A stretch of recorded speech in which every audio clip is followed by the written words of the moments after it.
Tell us kind of what you thought about your guys coming out of that scrimmage. It's a group that want to get better. Guys competing, they doing exactly what we asking. I thought they did a good job of communicating. But when you're in the first scrimmage, you still teaching them how you want things done. And I think we got to continue to strain, continue to play fast, continue to play with that tempo. But overall, I think those guys buying into what we asking them to do, and that's always a positive. How different is it when you bring in Shane, you bring in Jay, or Caleb, guys that didn't go through the spring, and now you're saying, hey, hit the ground running. How difficult is that to kind of get everybody on the same page?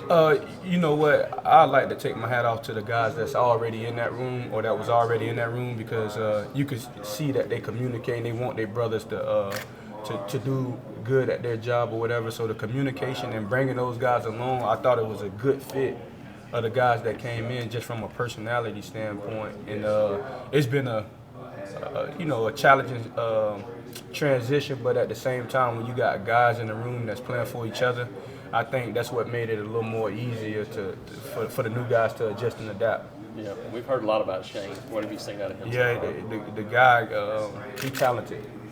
He talented. He can win the 50-50 ball. To be that big, he come out his breaks at a good pace, and he tried to play the game physical too. So we glad we got him, and we glad he a part of our team. Is he a guy you feel like you can play some different roles with, even though he's a bigger receiver? Mm-hmm. Yeah, I think you could, just because he an older guy. He done played a lot of football too. So when you ask him to do something, it's already an understanding behind it. It's already some experience behind it. So it's easy to move a guy like that, whereas if it was a younger guy that's still trying to learn everything. Marcus, sorry if you were asked this already. How did Saturday go in terms of the scrimmage? What did you see from your guys? Yeah, I thought it went well. I think one of the biggest things coming out of it, continue to play with our tempo and continuing to play fast. But the guys are getting better, and they doing exactly what we're asking them to do.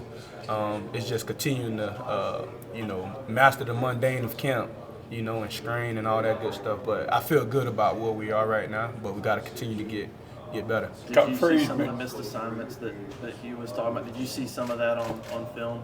Yeah, so some of it, is just with some of the option routes that we have, just getting a better understanding of those coverages and everything. But it's nothing that reps can't fix. It's the more they get those reps, the better they're going to get at it. That's just like with anything that you have an option on. The more you do it, the better you're going to get at it.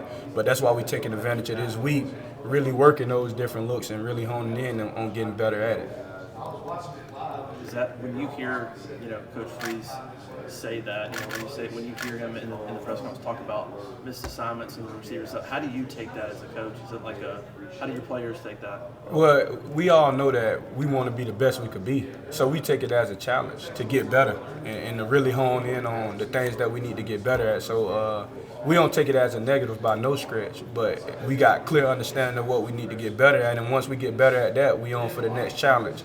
And that's how we look at it, and that's with any position, to be honest with you. Just take on the challenge and get better from it. Caleb Burton's a guy we've heard a lot about. Just what have you seen from him in the bit of time he's been here? I think he's a smooth player. He a younger guy, so he's still learning a little bit, but he got natural hands, a natural route runner. He only going to get better. You got any Marcus Davises on this group? Well, I got some guys that's a lot better than I was, but we just continue to pour into them and get the very best out of them. But yeah, it's some good guys that could work that inside spot, like Jay Fair. He's had a really good camp.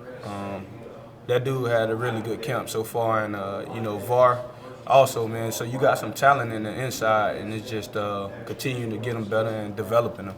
What about Jay's camp has really stuck out? He's another guy that we've heard a lot of good things about too. Yeah, just his approach. I think the main thing, what you're getting out of Jay. He communicating. He trying to do the little things right. And he got some strong hands. To be a smaller guy, he could catch the ball across the middle. He good with the ball in his hands. So, if he keep doing what he's doing, I don't see why he can't be productive for us in his offense. How important is the next 5 or 6 days getting through that second scrimmage to start to maybe narrow down who you think your guys are going to be? Yeah, it's super important, and the guys know that. So it's been a consistent message of competition this whole fall camp. And so it's super important, and the competition going to make the guys continue to get better. when you're talking about those MAs or whatever, if the guy that you compete with limiting the MAs, it's gonna make you step up your game and do a better job at that. So I'm looking forward to what this week bring and guys raising their level. Who kind of brought you along, Marcus, as a coach and gave you the ideas on how to be a good coach? Yeah, Coach. Coach Malzahn gave me my first opportunity, but who brought me along? Coach Mike Norvell down when I had a chance to GA for him at Florida State. Coach Dillingham, those guys cut me loose and let me coach, and they gave me pointers, and so I took my hat off to those two guys as far as my development as a coach. Coach Norvell really was instrumental in my development as a coach. You and Cadillac and Zach, the three Auburn guys, all of you got a ring. What does that do for you when you're talking to your players, and what does it mean to you? Yeah, it means a lot to me. Now looking back, hindsight, with all the work that you put in and everything, and then for me, you got somebody like Zach that did it right before I got here, and then right before Zach got here, Cadillac did it.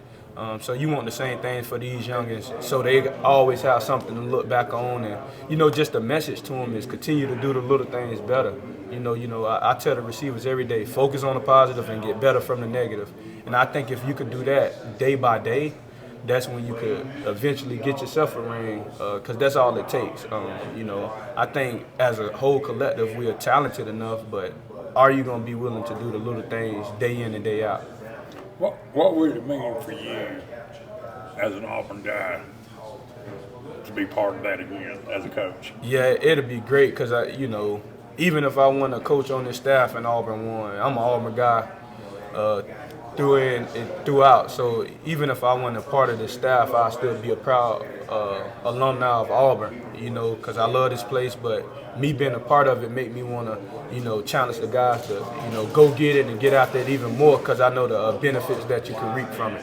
That's coming home and what you expected? Oh yeah, it's been more than what I expected. Just, Auburn is Auburn. It's a great place to be, and I wouldn't rather be nowhere else. When you're out there assessing wideouts, Marcus, I know there's different kind of guys. You got 6'4" guys and 5'10" guys. What are some things that you really like in a wideout, just in general? Good ball get off. You gotta have playing speed. I tell the guys, play with speed, give you a better read.